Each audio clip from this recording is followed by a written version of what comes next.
നമ്മുടെ retired SP George Joseph സാറിന്റെ 2 videos ഞാൻ കണ്ടടേ. അതൊന്നും നമ്മൾ പുറത്തു പറയാൻ പാടില്ല.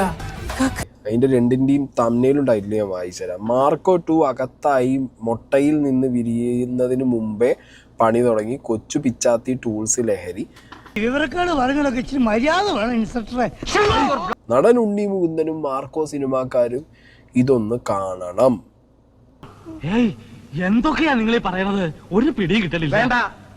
നമ്മുടെ സമൂഹത്തിലേക്ക് റിലീസ് ചെയ്യുന്ന സിനിമകൾ മുഴുവൻ വയലൻസ് ആണ്. അത് ശരി. അപ്പൊ അങ്ങനെയാണ് സംഗതികളുടെ കിടപ്പ്. കുത്തും വെട്ടും അടിപിടിയും നമ്മൾ ജീവിതത്തിൽ ആലോചിച്ചും കണ്ടിട്ടും ഇല്ലാത്ത രീതിയിലുള്ള വയലൻസ് ആണ് ഓരോ ഡയറക്ടർമാർ പുറത്തേക്ക് വിടുന്നത്.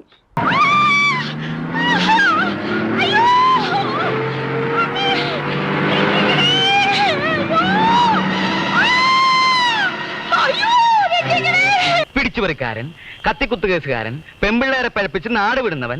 ഈ അടുത്ത കാലത്ത് നമുക്കറിയാം മാർക്കോ എന്നൊരു സിനിമ. അത് ഇന്ത്യയിൽ നിരോധിക്കേണ്ട സിനിമയാണ്. എന്ത് ഭ്രാന്താണ് ഇയാള് പറയുന്നത്? കാരണം പക്ക വയലൻസ് ആണ്. ആ വയലൻസ് ചെയ്യുന്ന ആൾക്കാരെ ഹീറോകളായിട്ടാണ് കുട്ടികൾ കാണുന്നത്. സ്കൂൾ കുട്ടികളെല്ലാം കാണുന്നത് ആ വയലൻസിൻ്റെ അതിൻ്റെ ടോപ്പിലെത്തുന്ന ആ ക്രിമിനലായ നടന്മാർ, അല്ലെങ്കിൽ ക്രിമിനലായ ആക്ടർ, അല്ലെങ്കിൽ ക്രിമിനലായ കഥാനായകൻ, അയാളെ ആരാധിക്കുന്ന കുട്ടികളാണ് നമ്മുടെ കോളേജിലും സ്കൂളിലും ഉള്ളത്. അധികാരത്തിന്റെ ലാത്തി കാണിച്ച് എന്നെ ഭീഷണിപ്പെടുത്താമെന്ന് വിചാരിക്കണ്ട. ക്രൂരതയുടെ ആ കാക്കിക്കുപ്പായം അഴിച്ചു വെച്ച ഒരു പച്ച മനുഷ്യനായി എന്റെ മുമ്പിലേക്ക് വരൂ. എന്നിട്ട് നമുക്ക് സംസാരിക്കാം. ഞാൻ വന്നപ്പോ മുതലില്ല ചെന്നായകൾ എന്നെ കൂട്ടം കൂടി അടിക്കുന്നു. ഇനി ഇവിടെ ഞാൻ മതി. ಜೀವನದಲ್ಲಿ ನಮ್ಮನೆಗೆ ಎಷ್ಟು ಇಷ್ಟಪಡೋರ್ನ ನಮ್ಮ ಕಣ್ಣು ಮುಂದೆ ಚಿತ್ರ ಎಣಿಸಿಕೊಟ್ಟೆ ಸಾಯಿಸೋದು. ಪ್ರತಿ ಮಾತನ್ನು ನೀವು ನೆನಪಿಟ್ಕೋಬೇಕು.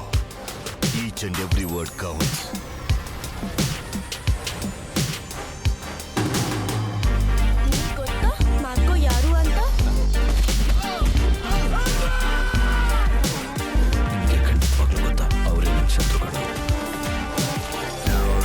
ഇങ്ങനെ രീതിയിലുള്ള വയലൻസുകളാണ് പൊതുവെ ആ മാർക്കോ സിനിമയിൽ ഉണ്ടാകുന്നത്. ഇത് ഇന്ത്യയുടെ സംസ്കാരത്തിനും പൈതൃകത്തിനും ഭരണഘടനയ്ക്കും എതിരാണ്. ഒന്നിനെ തല്ലിക്കൊന്നു, ഒന്നിനെ കുത്തിക്കൊന്നു, ഒന്നിനെ വെടിവെച്ച് കൊന്നു, എന്നിട്ട് ആ വെടിയിറച്ചി കൊണ്ട് പൊറോട്ടയും തിന്നിട്ട് വരുവാ.